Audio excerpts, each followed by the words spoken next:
comme vous a expliqué mon confrère, on peut faire une action en responsabilité contre les organismes bancaires, mais nous avons également développé un contentieux plus spécifique, qui est le contentieux relatif à la contestation du taux effectif global. Alors le taux effectif global, c'est un taux informatif qui est contenu dans une offre de crédit, mais plus généralement dans tout financement, et qui est destiné à informer l'emprunteur sur le coût global du crédit. Cette obligation de transparence va permettre aux consommateurs de pouvoir faire une comparaison utile entre les différents établissements de crédit. Par là même, le législateur a donc exigé que ces établissements de crédit jouent le jeu et incluent dans ce taux effectif global l'ensemble des frais qui sont liés au financement, que ce soit des frais directs, comme le sont les hypothèques, ou que ce soit des frais indirects, comme les frais d'information annuels à la caution. Lorsque la banque ne joue pas ce jeu, parce qu'il y a un souci chez elle de compétitivité et de vouloir avoir un maximum d'emprunts, le Code de la consommation est très clair et dit que cette absence de transparence, ce caractère erroné du taux effectif global, va générer une possibilité pour l'emprunteur de solliciter la déchéance des intérêts, ce qui se traduit pour l'emprunteur à un prêt au taux zéro. Cette déchéance, elle est possible lorsque le TEG est erroné au niveau de l'offre de crédit. Deuxième examen auquel notre cabinet réalise, c'est un examen qui concerne quant à lui le taux effectif global qui est mentionné dans l'acte notarié. L'offre a été régularisée, vous revenez devant le notaire, vous faites cette fois-ci un acte définitif notarié qui lui également va mentionner un TEG.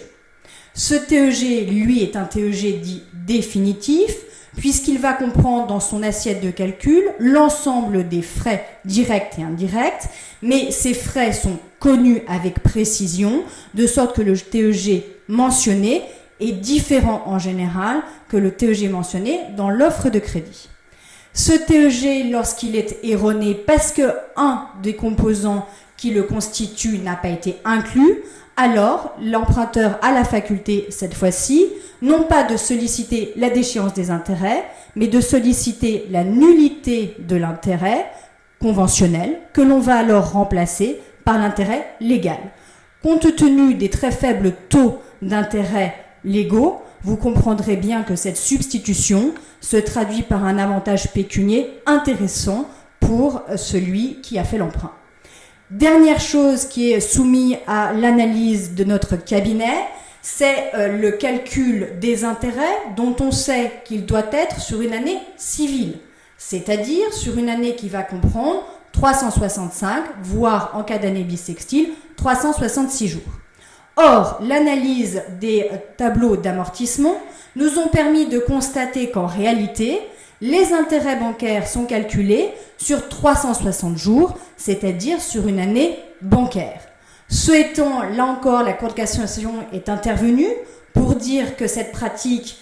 effectuée par les banques était une pratique parfaitement illicite, que l'emprunt devait être calculé sur une périodicité annuelle de 365 jours, ce qui nous, là encore, compte tenu de l'illicité